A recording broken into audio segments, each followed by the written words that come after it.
નમસ્કાર, આપ જોઈ રહ્યા છો સ્પાર્ક ટુડે ન્યૂઝ. વડોદરા તાલુકાના પાતરવેણી ગામમાં સુજલામ સુફલામ યોજના હેઠળ કરાયેલી કામગીરી આજે ગ્રામજનો માટે આશીર્વાદરૂપ સમાન થઈ છે.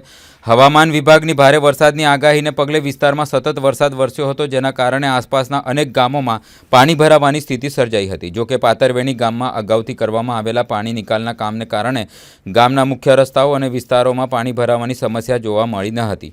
આસપાસના ગામોમાં પાણી ભરાવાના કારણે જીવન જરૂરિયાતની વસ્તુ લેવા જઈ શકાતા ન હતા. એવા જરૂરિયાતમંદ પરિવારોને અનાજનું વિતરણ પણ કરવામાં આવ્યું છે. ગ્રામજનોના જણાવ્યા અનુસાર આ કામગીરીથી તેમને ભારે રાહત મળી છે. ગામના સરપંચ રાજુભાઈએ જણાવ્યું કે સુજલામ સુફલામ યોજના હેઠળ સમયસર કરાયેલી કામગીરીનું આજે સકારાત્મક પરિણામ જોવા મળ્યું છે.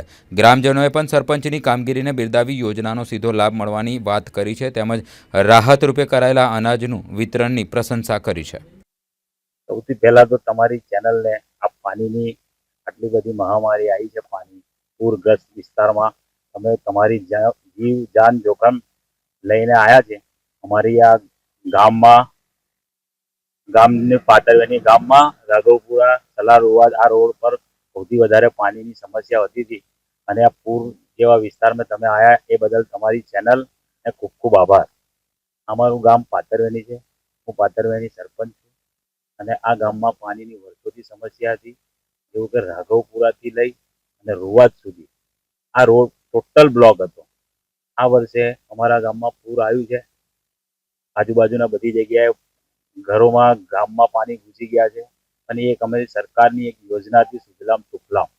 એ સરકારે યોજના એ અમલમાં કરી, અમે એનો લાભ લીધો. આજુબાજુના ગામમાં કરતાં અમારા ગામમાં આજે ઘરોમાં પાણી નથી ઘૂસ્યું કે ગામમાં નથી ઘૂસ્યું. એ યોજના હેઠળ અમે કામ કર્યું. કાચનું જે ખોદકામ હતું, પહોળું કાચ કરી અને પાણીનો સીધો નિકાલ થઈ ગયો. અગર આ ઘણા વર્ષોથી ચાલી આવ્યું તો આપણે આ જે જગ્યા પર ઊભા છે ત્યાં સુધી 5 ફૂટ પાણી હોય, 5 થી 6 ફૂટ પાણી હોય, પણ આજે તમે જોઈ શકો છો કે તંત્ર દ્વારા સરકારની જે યોજના છે, હું તો કહું છું કે આજુબાજુ જિલ્લાના જેટલા બી ગામો છે, જેટલા સરપંચ આ યોજનાનો સીધી રીતે લાભ લે તો ગામમાં પૂરની સમસ્યા ઘણી બધી ઓછી થઈ ગઈ છે.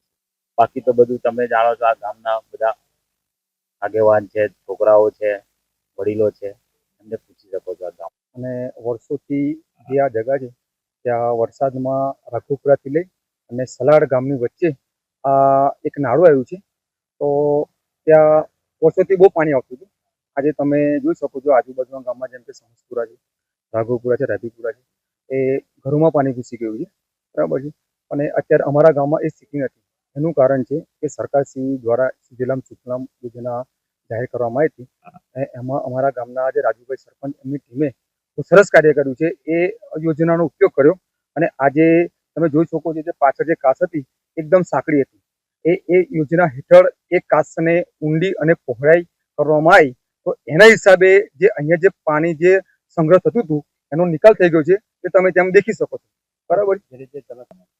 હવે એમાં એવું છે કે તમે ગામે ગામ તો રહેવાનું છે, બરાબર છે. જેને ના ગમતું હોય એના માટે તો આ વસ્તુ એક વિવાદ જ રહેવાનો છે.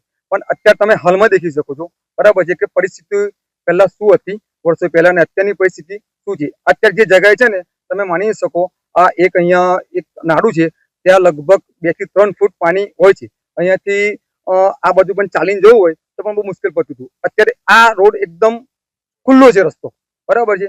એટલે શાના કારણે કે આ યોજનાનો લાભ અમારા સરપંચી રાજુભાઈએ લીધો, એમની ટીમે લીધો, બરાબર છે. અને એ આજે સાંકડું જે મતલબ મેં પૂતળી હતી, અમે પૂતળી કહીએ છીએ ને, એ એકદમ કાચ એ ખુલ્લી કરવામાં આવી છે. એટલે એના હિસાબે જે અહીંયા પાણી સંગ્રહ થતું હતું ને, બરાબર છે, એ પાણી આગળ જે ઢાઢર નદી આવે છે, બરાબર છે, એમાં બધું જ પાણી ત્યાંનો નિકાલ થઈ જાય છે. એટલે એના હિસાબે આ રસ્તો બહુ ખુલ્લો થઈ ગયો છે. મારું નામ અજય ઠાકોર છે.